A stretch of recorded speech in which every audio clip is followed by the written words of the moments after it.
Salut à tous, alors c'est Frédéric Delavier. Alors ce soir, je voulais vous faire une petite vidéo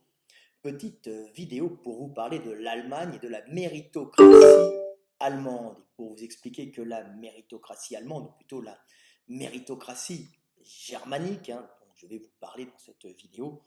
est directement en rapport avec la structure familiale allemande, on va dire la structure familiale germanique, on va dire la structure d'héritage, la façon dont l'énergie et les biens sont transmises de génération en génération. Et vous allez voir que l'approche que j'ai faite est une approche, en fin de compte, une compréhension organique de cette société allemande, et on va pouvoir faire un parallèle avec la structure française. On fera un petit parallèle parce que ce n'est pas le sujet de la société, mais vous allez bien comprendre comment les structures humaines, on va dire les sociétés humaines, s'organisent d'une façon organique et il n'y a rien de réellement pensé et inventé, et que les choses s'enclenchent automatiquement en raison, en fin de compte, des structures et des relations énergétiques des êtres entre eux et du chemin d'échange énergétique qu'ils ont pris. Alors ça peut paraître complexe comme ça, mais en vérité c'est une grande simplicité, car qui pense en relation énergétique, c'est-à-dire en relation d'accumulation, de prédation, d'échange et de conservation énergétique, comprend le monde, peut l'analyser et peut en fin de compte diriger sa vie en toute conscience, pragmatiquement, en toute objectivité, en comprenant bien le monde et ce qu'il est. Donc, on parle souvent de la méritocratie allemande, alors que la France, comme je vous l'ai déjà expliqué, est un système de caste. Donc, système de caste fait qu'il n'y a pas de passage d'énergie d'un groupe social à l'autre, il n'y a pas de montée sociale, ou il y en a plutôt une, mais qui n'est pas la méritocratie, mais plutôt le réseau, la coterie, le copinage, le sexe des fois, qui permet à des gens énergiques, par les relations qui vont se faire, de monter socialement, mais pas de monter par la qualité de leur travail. Bien sûr, des gens peuvent monter par la qualité de leur travail, mais ce n'est pas la structure française. Alors, je vais vous parler de la structure allemande pour que vous compreniez bien pourquoi cette méritocratie allemande s'est enclenchée et qu'est-ce qui a été, en fin de compte, le fondement même de ce système méritocratique qui peut paraître excellent, mais bien sûr qui a ses limites, mais qui est difficilement applicable dans une société égalitaire, on va dire familiale, sceptique ou française. Alors, je vais l'opposer à la société germanique allemande. En fin de compte, c'est la structure germanique allemande, la structure sociale, familiale, qui fait qu'il y a méritocratie. Alors, et qui fait aussi que l'Allemagne est devenue une grande puissance économique. Alors, euh, je vais vous parler de la structure allemande. L'Allemagne est un peuple à la base, je coupe quelque chose, l'Allemagne est un peuple à la base d'agriculteurs, un peu comme tous les peuples européens, puisque nous vivons à la base de l'agriculture, de la modernisation de l'agriculture, et puis on va dire, des, des gens, des ingénieurs qui vont construire autour de l'agriculture qui fournit l'énergie au peuple, qui permet au peuple de croître, et de grandir et de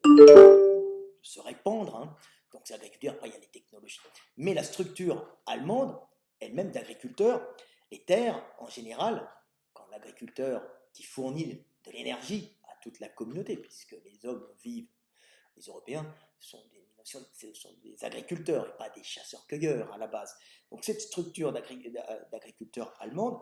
est à la base, structure, c'est des familles qui ont un héritage. Alors ça, Toth en a très bien parlé, mais il n'est pas allé plus loin. Ont un hérite, c'est-à-dire que l'héritage, la structure agricole que le père gère et fait fructifier est en général donnée, les champs, les terres, euh, l'usine, tout ce que vous voulez, et même après les structures qui sont en dehors de l'agriculture, qui peuvent être des structures industrielles, sont données dans la culture germanique à l'aîné, donc à l'homme de la famille, au fils de la famille le plus âgé, qui lui gérera cette structure que le père aura fait fructifier. Ce qui fait que ça peut paraître pour un Français, pour un Celtique, très désavantageux comme situation de donner effectivement toute la richesse de la productive que le père a construit et a géré, donc la terre ou l'usine, à l'aîné, hein, et en fin de compte de déshériter les autres enfants, les autres mâles de la famille, les cadets. Hein. Mais vous allez voir que ça ne fonctionne pas du tout comme ça en Allemagne et que les cadets ne sont pas si lésés que ça par rapport à une situation, à une civilisation celtique, on va dire, une civilisation de caste comme la civilisation française, hein, qui a sa grandeur aussi. Donc, l'avantage de donner les terres à l'aîné, ou la structure à l'aîné, la structure productive à l'aîné, que ce soit l'usine ou la terre, hein, la fabrique, c'est que cette structure ne va pas être divisée en plusieurs parties pour être donnée d'une façon équitable, dans une espèce de justice divine équitable, familiale aux autres enfants, et va en fin de compte être donnée au plus âgé, à l'aîné, qui héritera d'une puissance économique non morcelée, donc une terre, hein, ou une usine non morcelée, qui permettra justement à l'aîné qui héritera de cette structure de pouvoir, grâce aux revenus de cette structure puissante, moderniser, puisqu'elle n'aura pas été coupée en morceaux, il pourra la moderniser et ensuite continuer à produire pour le peuple, produire avec des structures de production, qu'elles soient agricoles ou industrielles, hein, produire avec des structures importantes et qui pourra moderniser. Donc il n'y a pas dans ce système d'héritage de destruction en fin de compte de la structure productive pour la diviser en plusieurs individus. Donc c'est pour ça que l'Allemagne, industriellement, s'est bien développée, car les héritiers mâles les plus âgés, donc l'aîné, pouvaient hériter d'une structure puissante qu'ils pouvaient utiliser pour continuer à produire et même qu'ils pouvaient moderniser, ce qui fait qu'il y a en Allemagne beaucoup de grandes structures familiales, hein, on va dire très puissantes, héritées, hein, alors maintenant ça a un peu changé, mais héritées de cette structure germanique où c'était l'aîné qui recevait en fin de compte l'outil de production du père et les cadets ne recevaient pas grand-chose. Donc c'est pour ça que la structure allemande est basée sur avant tout des corporations, c'est-à-dire des groupes de producteurs, hein, que ce soit des groupes de producteurs de la terre ou de la pêche ou de l'artisanat, hein, qui arrivent progressivement en donnant à chaque fois à l'aîné à avoir une grande quantité dans cette Germanie avec tous ces petits États, hein, de producteurs extrêmement puissants. La richesse de l'Allemagne, c'est ses producteurs, hein, c'est ses usines familiales, grosses, énormes structures familiales, ou ces grosses structures terriennes familiales, hein, car elles n'ont pas été morcelées dans un système d'héritage. Donc on se retrouve avec une hyperpuissance des producteurs, des corporations, c'est ceux qui font la loi en Allemagne, hein, et une moins grande puissance, si l'on regarde bien, de l'État général, puisqu'en fin de compte, ce sont plein de petits États, où à l'intérieur de ces petits États, de grosses familles productrices font, en fin de compte, la loi économique. Loi économique parce que c'est eux qui possèdent les outils de production, de nourrissage et de création de richesses et d'emplois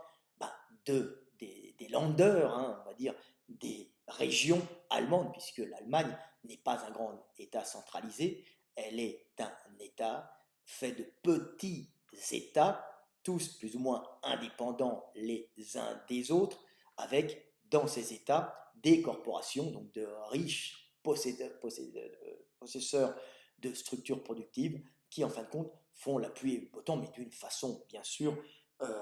démocratique et très patriotique, puisqu'il y a un grand sentiment de germanitude. Alors on pourrait dire, mais euh, c'est parfaitement dégoûtant, c'est parfaitement injuste pour les cadets, hein. Je parle bien sûr de la structure qui a duré très longtemps, qui maintenant a changé, mais qui est encore à la base de la structure allemande. C'est la structure germanique, hein, c'est particulièrement injuste pour les cadets. Absolument pas. puisqu'en fin de compte, la structure allemande est faite de méritocratie, donc en dehors du fait que c'est l'aîné qui hérite, le cadet ou les cadets peuvent à ce moment-là essayer de gagner leur vie dans l'administration ou en travaillant dans un atelier, hein, d'un aîné, d'un autre aîné qui aura reçu à ce moment-là de son père la structure productive, ou alors il ira dans l'armée, dans l'administration, dans des usines, où la méritocratie est, on va dire, le moteur principal de ces structures, de ces grosses structures familiales, où à l'intérieur de ces, on va dire, de ces groupes de production avec l'aîné qui a hérité, les gens qui travaillent dedans peuvent monter socialement, monter en grade, en fonction de leur travail. Et la même chose est au niveau de l'État allemand, où des gens peuvent partir d'en bas pour monter socialement sans appartenir à une caste comme en France. Hein. On va par son travail s'imposer, hein, par la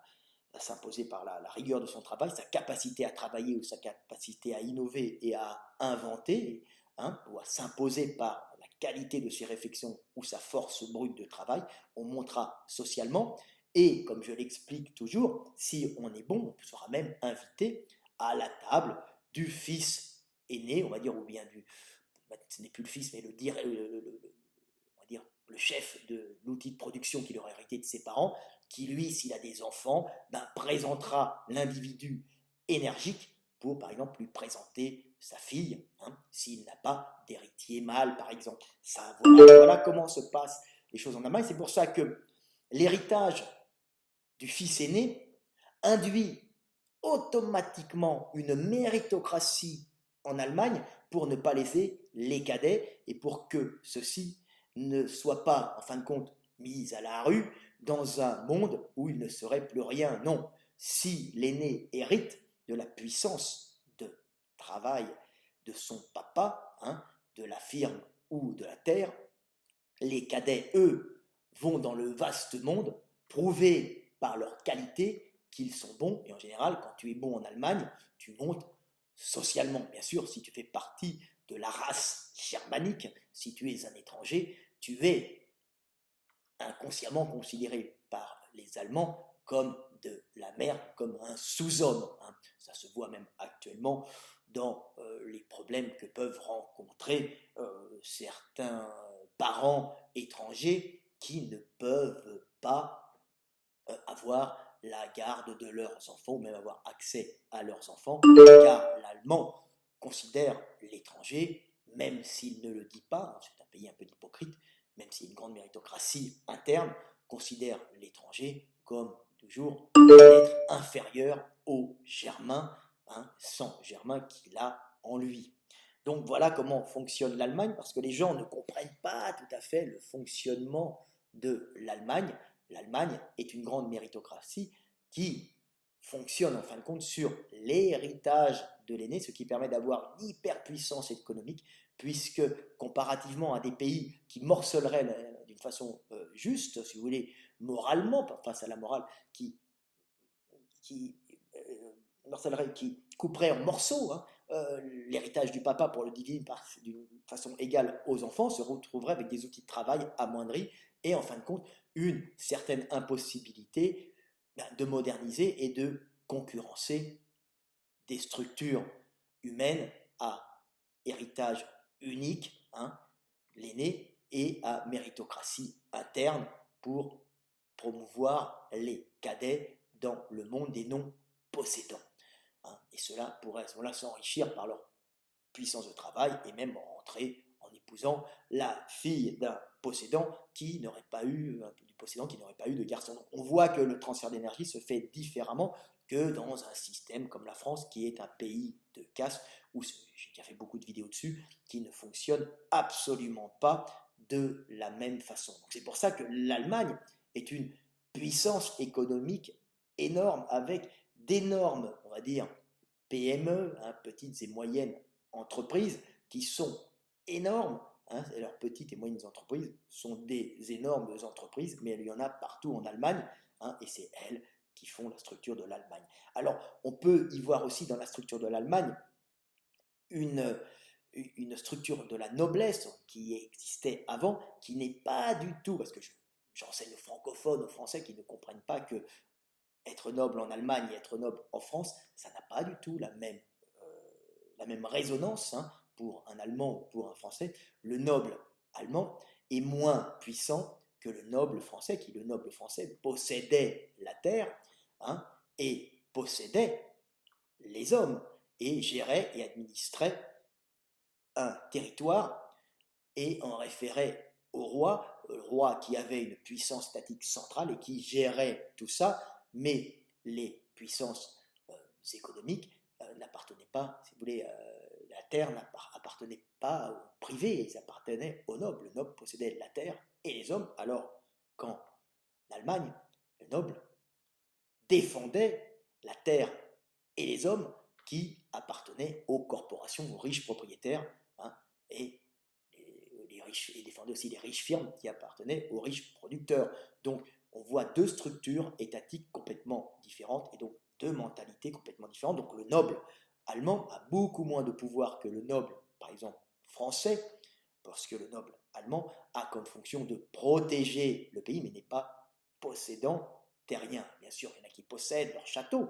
mais il administrait, il gérait l'État, et ceux qui étaient les plus puissants étaient les corporations, les possédants agricoles, hein, les grosses structures afficenées, qui eux avaient la plus grosse puissance et élisaient ou choisissaient leurs nobles pour défendre leur région extrêmement riche. C'est pour ça que l'Allemagne est faite de villes extrêmement riches qui s'affrontaient les unes les autres d'une façon économique et des fois se pillaient, mais comme elles avaient l'habitude, il suffit de lire Machiavel, de se protéger avec de gros murs et de gros canons, hein, une nation de belliqueux, hein, les Allemands entre eux, hein, mais comme ils s'armaient tous, ils ne pouvaient pas vraiment s'attaquer, donc ils se regardaient chacun de leur forteresse, hein, et en général faisaient fructifier leur lander, mais les riches, on va dire les hommes de valeur, on va dire les cadets qui ne possédaient pas les terres et les entreprises, pouvaient aller avec leur intelligence d'une ville allemande à l'autre, vendre leur puissance intellectuelle ou leurs bras pour pouvoir, à ce moment-là, faire fructifier la ville adverse, ou même leur ville, hein, mais en général, faire fructifier leur ville adverse, mais tout ça adverse, et surtout tout ça dans la communauté germanique, chez les Germains, donc ceux qui parlaient allemand et qui étaient de race et de sang allemand, donc une mentalité totalement différente qui marche sur la méritocratie. Je voudrais justement parler de cette petite fable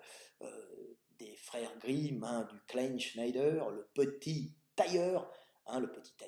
qui part à la conquête du monde parce qu'il est fier, il a écrasé 7 mouches d'un coup, il se met sur sa ceinture, tout le monde pense qu'il a tué 7 ennemis, il se met 7 mouches, 7 d'un coup, et là il arrive très fier de lui un peu partout, tout le monde pense qu'il est puissant, et il va délivrer par son intelligence, euh, ça filtrie un peu un État allemand, hein, qui est rançonné par de vilains ogres, et à ce moment-là, comme il a réussi à tuer, en fin de compte, il n'a pas tué, mais les ogres se sont tués entre eux parce il a fait en sorte qu'ils se provoquent les uns les autres, hein. Donc il sauve l'État, un petit État allemand, et on lui donne la fille du roi, preuve par euh, ce petit conte, hein, conte de Grimm, hein, qui est un petit conte qui est dans l'inconscient collectif germanique, hein, preuve que on peut partir d'en bas et accéder à la plus haute place du royaume, qui est en fin de compte protéger le royaume. Le roi protège le royaume. Donc c'est un peu pour montrer que par le mérite, on réussit, on part de rien, on monte. Tout ça parce que la société des cadets a besoin justement de partir dans toute la germanitude de ce territoire allemand, où les villes se font concurrence pour offrir leur savoir. Donc, cette émulation entre les villes crée justement cette puissance économique allemande qui a, ces derniers siècles, dominé un peu, on va dire, l'Europe, qui maintenant domine l'Europe parce que la mentalité est restée, même si maintenant celui qui hérite n'est pas l'aîné, mais tout le monde, hein, tous les fils et toutes les filles des familles, la structure sociale a changé, mais il reste encore cette méritocratie allemande, hein, cette mentalité allemande qui restent encore racistes, hein. Ne vous détrompez pas, ils accueillent des migrants, mais l'Allemand, derrière son côté papa cool, derrière son côté accueillant, est un véritable nationaliste, hein, nationaliste très social, qui n'a de respect réel que pour ce qui est allemand et de culture allemande. Hein. Qualité allemande, il faut connaître les Allemands pour savoir que quand ils achètent quelque chose, ils regardent si c'est allemand, et l'allemand n'aime que l'Allemagne. Voilà. Bon, sauf les hommes allemands à partir de 40, quand ils en ont marre de leurs féministes, hein, ou quand ils ne sont pas devenus homosexuels par réaction à leur mère dominatrice, ils vont chercher des belles génitrices dans les pays du Sud de moins grande puissance économique, où les femmes rechercheront chez ces Germains, hein, esselés de plus de 40 ans, une manne énergétique pour pouvoir fuir la pauvreté de leur pays et pondre en masse des petits métis, hein, avec des beaux Germains de la quarantaine ou grassouillets, on s'en fout, hein, et fuir leur pauvreté, et comme ça pouvoir importer, en fin de compte pouvoir survivre et importer un peu de sang du Sud dans cette Germanie raciste et méritocratique. Alors, moi je ne fais pas le monde, je vous explique simplement comment il fonctionne. Il n'y a ni du bon ni du mauvais là-dedans, il y a des peuples avec des fonctionnements différents. Et ce que je vous ai expliqué, c'était que la méritocratie allemande était directement en rapport avec le système d'héritage allemand. Tout ça pour ne pas léser les cadets, que ce système d'héritage allemand ne pouvait avoir lieu que dans une structure méritocratique. Mais ça a entraîné une hyperpuissance énergétique allemande, des structures de production industrielle ou agricole basées grâce à l'héritage unique, hein, qui a permis de conserver des grandes structures qui ne s'affaiblissaient pas en fonction avec le morcellement avec les héritiers cadets. Donc voilà, petite vidéo intéressante sur l'Allemagne. La prochaine que je vais vous faire ce soir ou demain, je ne sais pas, ça va être pour vous expliquer comment l'Allemagne met à genoux l'Europe et vous la met bien profond, hein, et comment elle utilise les aides européennes pour en vérité en faire des aides de l'Allemagne à ses producteurs d'Europe centrale pour être hyper performants en utilisant l'argent des contribuables des autres pays d'Europe pour faire marcher leurs grosses entreprises qui inventent dans les Länder allemands et produisent dans leur territoire, on va dire, soumis à leur économie, hein, qui sont les territoires d'Europe centrale qui, eux, fonctionnent avec l'Allemagne depuis des siècles, puisque la France est de l'autre côté, elle ne fonctionne pas avec eux, qui eux fonctionnent avec l'Allemagne depuis longtemps et échangent leurs petites mains à 400 € contre la manne des aides européennes, hein, qui sont en vérité les aides allemandes données à ces pays pour faire accepter les 400 € par mois des producteurs, des firmes qui produisent pour les usines allemandes. Voilà, petite vidéo la prochaine qui j'espère vous intéressera. Celle-là vous explique le fonctionnement du monde et j'espère que vous deviendrez moins con, hein, moins haineux, comme beaucoup de haters du net, hein, ou en tout cas plus instruits. Voilà, petite vidéo du soir, espoir.